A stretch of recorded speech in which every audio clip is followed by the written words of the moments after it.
हजारो वर्षापूर्वी राक्षस होते आणि या राक्षसांना मारण्यासाठी देवांनी अवतार घेतला, राक्षस मारले. तर मित्रांनो, आजही या पृथ्वी तलावरती राक्षस आहेत माणसामध्ये, आणि हे सगळे राक्षस पाकिस्तानमध्ये आहेत आज सुद्धा.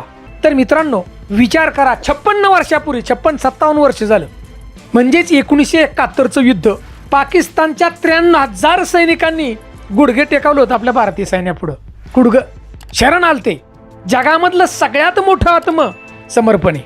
बंदुकी हातातल्या ठेवल्या आणि पाकिस्तान लष्कर प्रमुखांनाच लिहून दिलं, माफ करा आम्हाला, आम्ही हार मानतो. विचार करा, 56-57 वर्ष झाली. परत त्यावेळी लोकांना वाटत होतं ही पाकिस्तान सुधारेल, परंतु मित्रांनो 56-57 वर्षामध्ये पाकिस्तान सुधारलं नाही. हजारो निरापराध लोकांना पाकिस्तानच्या अतिरेक्यांनी गोळ्या झाडल्या.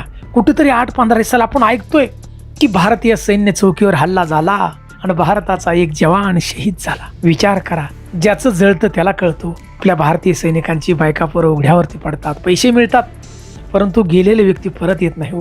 डोळ्यातून पाणी येतं. अशा घटना घडतात. जय हिंद म्हणून आजच्या व्हिडिओची सुरुवात करणार आहोत आपण. आजच्या व्हिडिओमध्ये आपण पाहणार आहोत की 1971 साली या पाकड्यांना आपण हरवलं होतं, आणि या पाकड्यांना हरवलं त्यावेळी आपल्या भारताचे जनरल, मिलिटरी प्रमुख सगळ्यात श्याम माणिकशा यांच्या पराक्रमाची गाथा ऐकणार आहोत आपण. तो दिवस आठवला ना तर अक्षरशः डोळ्यातून पाणी येतं. त्यासाठी मित्रांनो, हा व्हिडिओ नक्की पहा.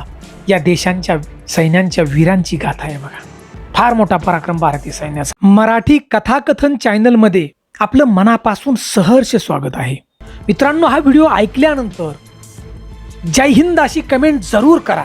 सॅम माणिकश 1971च्या भारत पाक युद्धाचे हिरो. आपल्या भारताच्या या लष्कराच्या प्रमुखांनी संपूर्ण पाकिस्तानला, त्या ठिकाणी संपूर्ण पाकिस्तान सैन्याला सरेंडर करायला लावलं होतं.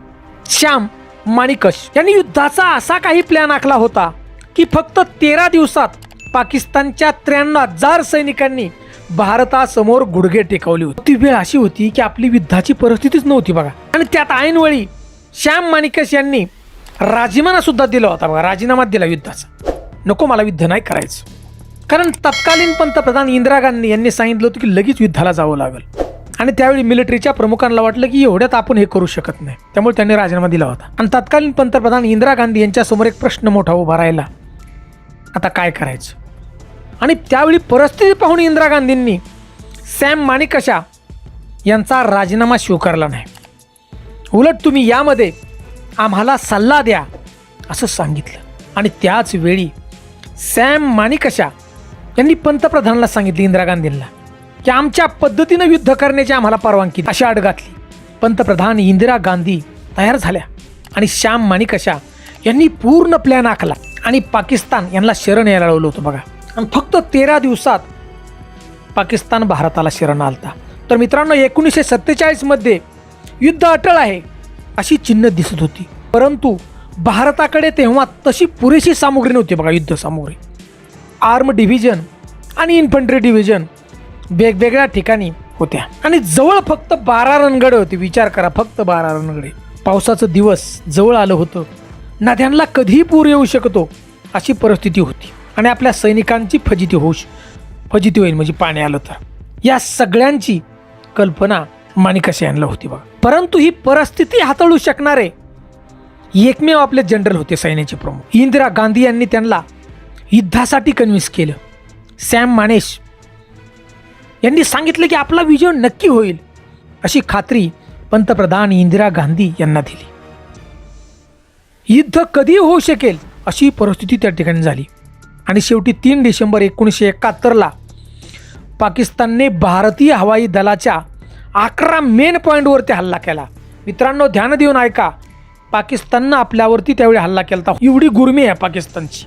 आणि त्यावेळी भारत आणि पाकिस्तान घनघोर असं युद्ध चालू झालं, आणि त्याचं मूळ कारण पूर्व पाकिस्तानात बंगाली लोकांचं मुक्ती आंदोलन चालू होतं, आणि त्याला आपल्या भारतानं पाठिंबा दिला होता. त्यावेळी एवढी भयंकर परिस्थिती होती की पाकिस्तानमध्ये बंगाली लोकांच्यावर अत्याचार चाललेला होता, आणि त्याच वेळी पाकिस्तानी सैन्यानं पूर्व पाकिस्तानात ऑपरेशन सर्च सुरू केलं युद्ध, आणि त्यामध्ये लाखो लोक मरण पावली. विचार करा, लाखो.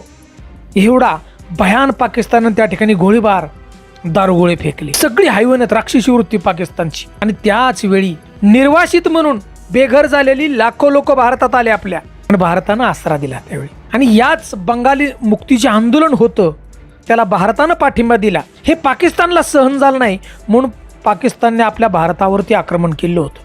युद्धाची ठिणगी पडली आणि घनघोर असं युद्ध चालू झालं. आणि भारताची जी बाजू होती, लष्कर प्रमुख श्याम माणिकशा यांच्या खांद्यावर होती. एवढं घनघोर युद्ध चाललं होतं आणि फक्त रणगाडे 12. परंतु आपलं भारतीय सैन्य फार पराक्रमी हो.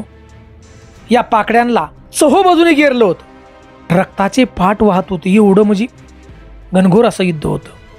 हे सगळं आपल्या डोळ्यांनी श्याम माणिकशा पाहत होते. त्यावेळी मित्रांनो युद्धाला 9 दिवस झाले होते बघा. 9 दिवस रातून दिवस घनघोर युद्ध चाललं होतं. श्याम माणिकशा यांच्या सूचनेनुसार इंडियन आर्मीने पाकिस्तानच्या 1,00,000 सैन्याला घेरलं होतं. विचार करा, एवढी मोठी युद्धरचना भारतीय आर्मीची.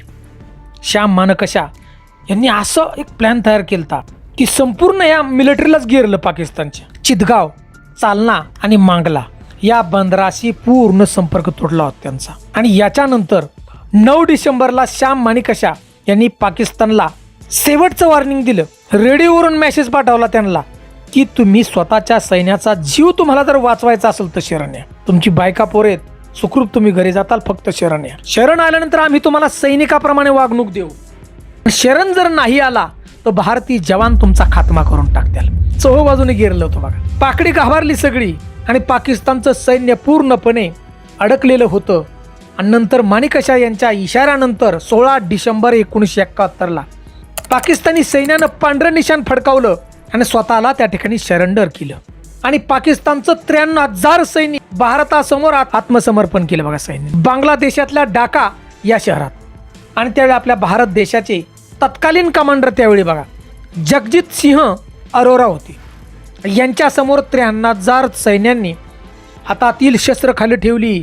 16 डिसेंबर 1971ला पाकिस्तानचे लेफ्टनंट जनरल AK निजी यांनी आत्मसमर्पणाच्या कागदावरती सही केली. जगाच्या इतिहासातील हे लष्करी आत्मसमर्पण आहे सगळ्यात मोठं. आणि त्यावेळी या पाकिस्तानचे 2 तुकडे झाले, पूर्व पाकिस्तान आणि पश्चिम पाकिस्तान. आणि याच्यातूनच बांगलादेशाचा स्वतंत्र राष्ट्र म्हणून उदय आला आणि बंगाली नागरिकांना स्वातंत्र्य मिळालं. याचं संपूर्ण श्रेय श्याम माणिकशा यांना जातो. आणि त्याच वेळी त्यांना फील्ड मार्शल या पदवीनं सन्मानित करण्यात आलं. ही सगळ्यात मोठी ही पदवी बघा आपल्या भारतातील.